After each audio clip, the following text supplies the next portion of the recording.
Hey everybody, I'm on my way to work and I just had to make this video and it's probably going to be censored again or taken down. I'm in my scrubs, that's why I work in the medical field. I just came from a very important doctor's appointment. As a lot of you guys know, watch my podcast, I've not been well and I've been chronically ill most of my life with a lot of problems, but you know, when people say there's conspiracy and stuff, it's BS. It's not conspiracy. It's true. Now, there was a doctor, my doctor, and I'm not going to divulge her name to protect her, admitted to me again today that, and she's been fighting with Yale to get me proper care and treatment. They went as far as denying her access to MRIs and CAT scans, which, by the way, got botched up because the MRI broke in my arm and ruined my veins in my arm, and it pooled under my skin, so they couldn't get a clear enough image. So that was medical malpractice. I told them they had it in the wrong vein. They didn't listen. It burst my vein. That's dangerous. It caused a problem for me, but whatever. Screwed up the MRIs. They found something in my brain back in 2020 in February when I was in there for a week, very deathly ill. And they were going to do an immediate angiogram of my brain and through my leg and up into my brain and then do surgery.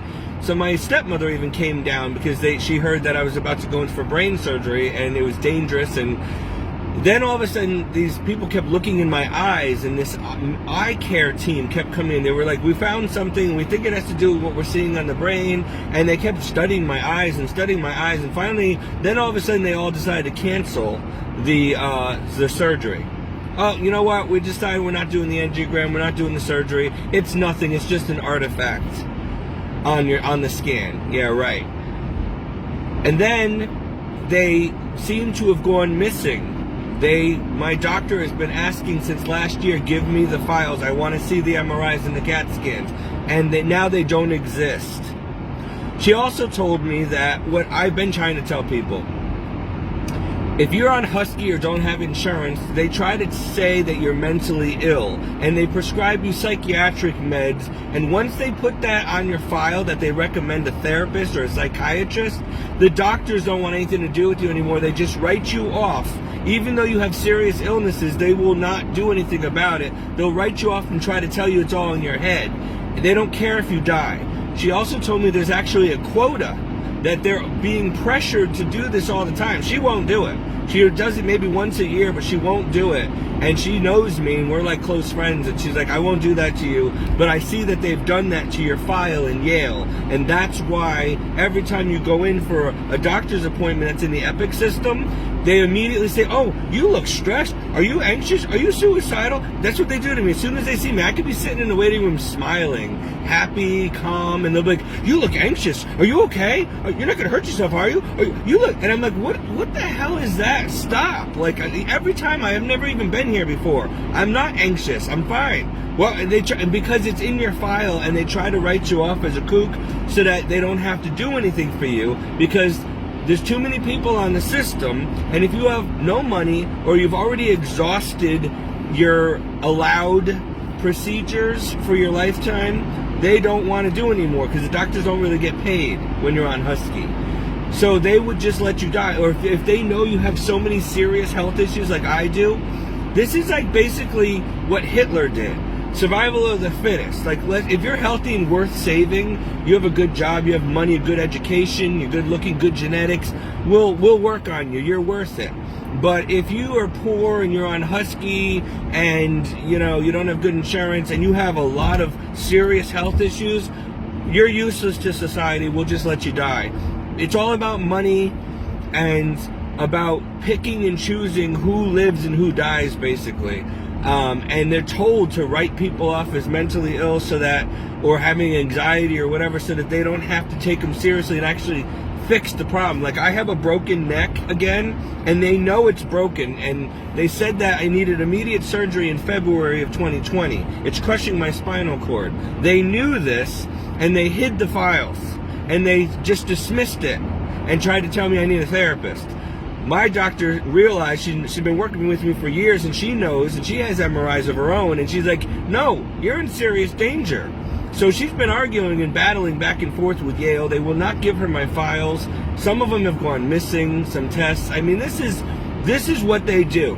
And perfect example of this is not only my father, who they euthanized because I told he wanted to live.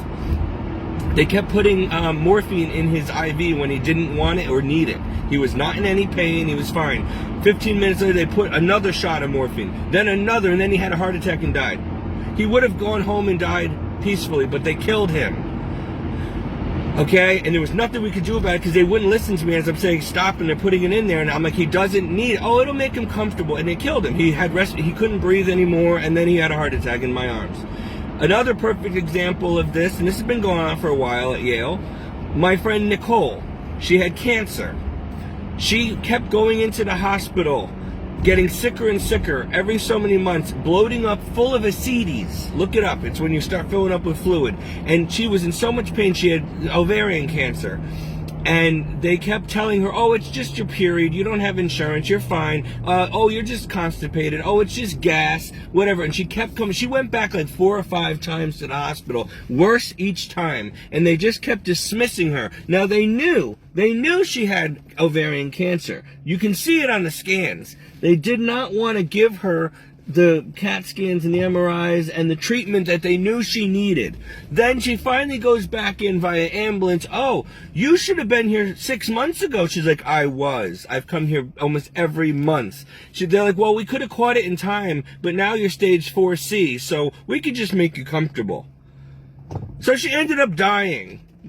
For no reason, because she didn't have medical insurance and because they kept pushing her off and sending her home every time she went into the hospital, getting fatter and fatter with the CDs, worse and worse, until it was no longer deniable, and then they said, oh, it's too late now. I've seen this many times in my life, and they've done it to me many times. I'm a fighter. I will go on TV. I'll go on Channel 8 News, and they know not to mess with me because I will, and I have a public ministry, so I don't care. I mean, if I end up dying under a procedure, it's probably because they took me out. But the point is, I will fight because I've always had to fight.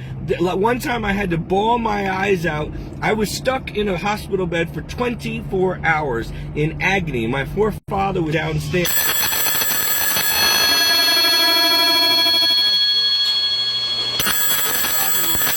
Dying of cancer in a couple floors below, and they had me stuck upstairs in a hospital bed for 24 hours, wouldn't even do anything, just kept me there with a neck brace on, and then finally were going to dismiss me without doing any tests and send me home. And I'm like, I kept telling them there's a problem with my back, there's a problem with my back. They wouldn't give me an MRI. Finally, I started bawling my eyes out, made a big public scene in the middle of the ER, and they're like, fine, we'll do the MRI. Then they came and apologized and said, you have a big tumor in your spinal cord in your T6 area between your shoulder blades. No wonder you're in so much pain. You're right, we're sorry. We didn't believe you. And I'm like, I had to cry and bawl and fight and scream to get an MRI, which I knew I needed. And then they said, well, it doesn't matter anyway because it's inoperable. First of all, it's too dangerous of a procedure. It would be a 14-hour surgery or longer. We'd have to go through the front, break open your chest to get to it, and you'll probably die anyway or be paralyzed. So it's pretty much inoperable. It's on your spinal cord and in it, and we can't get it out. So, but at least you know what's causing the pain now. Now, that's not fair. That's inhumane that I had to fight like hell to get them to even listen to me and take the darn test. Just to find out I was right. And that it can kill me because it affects my heart, my lungs. I can't lay down on my back or I can't breathe. I mean, I've been in such... I look great by the grace of God, but I am in a lot of pain every day. And this was going back to 2013. So these people have been playing games with me since I was a kid because I've had chronic illnesses my whole life. So, yeah. This system is not there to help everybody. It is a cancel culture, a culture of death. So you better fight or you will not have rights and they will let you die.